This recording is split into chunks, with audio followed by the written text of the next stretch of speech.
Hi everyone, I'm doctor Naresh మామిడి, chest physician, వెన్నెల hospital, Suryapet. నేను ఇప్పుడు చెప్పే టాపిక్ కొంచెం ఇంట్రెస్టెడ్ టాపిక్. అది ఏంటంటే ప్రోబయోటిక్స్. ప్రోబయోటిక్స్ అంటే ఏమిటి, వాటి వల్ల మనకు ఉపయోగాలు ఏంటిదని తెలుసుకుందాము. ప్రోబయోటిక్స్ అనేవి చాలా చిన్న ఆర్గానిజమ్స్ లైక్ బ్యాక్టీరియా లాంటివి. ఇవి మన శరీరంలో న్యాచురల్గానే పేగుల్లో ఉంటూ మనకి చాలా రకాలుగా ఉపయోగపడతాయి. మన బాడీ ఇమ్యూనిటీ పెంచడము, అలాగనే గట్ హెల్తీగా ఉండడానికి, అంటే పేగులు ఆరోగ్యంగా ఉండడానికి, అలానే ఇరిటబుల్ బౌల్ సిండ్రోమ్ లాంటి పేగు సంబంధించిన డిసీజ్ ప్రివెంట్ చేయడానికి, అలాగనే పేగులకు వచ్చే కొన్ని రకమైన క్యాన్సర్స్ రాకుండా కూడా ఇవి ప్రివెంట్ చేస్తాయి. అలాగనే బ్రెయిన్ ఫంక్షన్ ఇంప్రూవ్ అవ్వడానికి, హార్ట్ ఫంక్షన్ ఇంప్రూవ్ అవ్వడానికి కూడా ఇవి ఇండైరెక్ట్గా ఉపయోగపడతాయి. అలానే ఆస్తమా, సిఓపిడి అంటే ఉబ్బసం వ్యాధి ఉన్న వాళ్ళకి కూడా ఇవి ఇండైరెక్ట్గా చాలా ఉపయోగపడతాయి. సో ఇన్ని రకాలుగా ఉపయోగపడే ప్రోబయోటిక్స్ని మనం కొన్ని సిచ్యువేషన్లో లాస్ అవుతాం. సో సాధారణంగా వర్షాకాలంలో మనకి seasonal flu, viral flu start అవుతాయి. చాలా మంది వాళ్ళు సెల్ఫ్ డయాగ్నోసిస్ చేసేసుకొని ఇష్టం వచ్చినట్టుగా యాంటీబయాటిక్స్ యూజ్ చేస్తారు. సో ఈ యాంటీబయాటిక్స్ ఇష్టం వచ్చినట్టు యూజ్ చేయడం వల్ల ఈ ప్రోబయోటిక్స్ మనం చాలా వరకు లాస్ అవుతాం.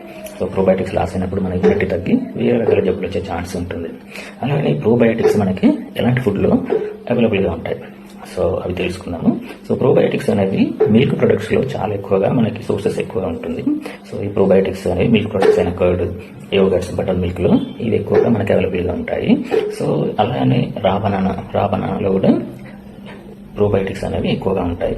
అలాగే మనం జనరల్గా డైలీ తీసుకునే మన బ్రేక్ఫాస్ట్ అయిన ఇడ్లీ, దోశ కూడా మనకి ప్రోబయోటిక్స్కి ఎక్కువ ఉంటాయి. సో ఇవి తీసుకున్నప్పుడు మనకి కొంచెం పేగుకు సంబంధించినంత వరకు ఆరోగ్యంగా ఉండడానికి ఛాన్స్ ఉంటుంది.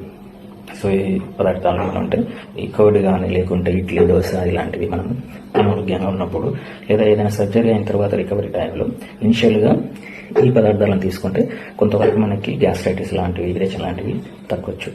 సో మీరు ఇష్టం వచ్చినట్టు యాంటీబయాటిక్స్ వాడకుండా ఈ ప్రోబయోటిక్స్ని, అంటే మనకి ఏదైనా విరేచనలు కానీ లేదంటే గ్యాస్ట్రైటిస్ ఉన్నప్పుడు మనము ఈ ప్రోబయోటిక్ తీసుకోవడం వల్ల ఎంతో కొంత మనకి యూస్ఫుల్గా ఉంటుంది. అలాగే చిన్నపిల్లలు కూడా విరేచనలు వచ్చినప్పుడు ఈ ప్రోబయోటిక్స్ని యూజ్ చేయడం వల్ల కూడా వాళ్ళకి తొందరగా తగ్గే ఛాన్స్ ఉంటుంది. అలాగే వాళ్ళకి గ్యాస్ట్రైటిస్ అండ్ డయేరియా లాంటివి ప్రివెంట్ చేయడానికి ఛాన్స్ ఉంటుంది. So stay safe. Thank you.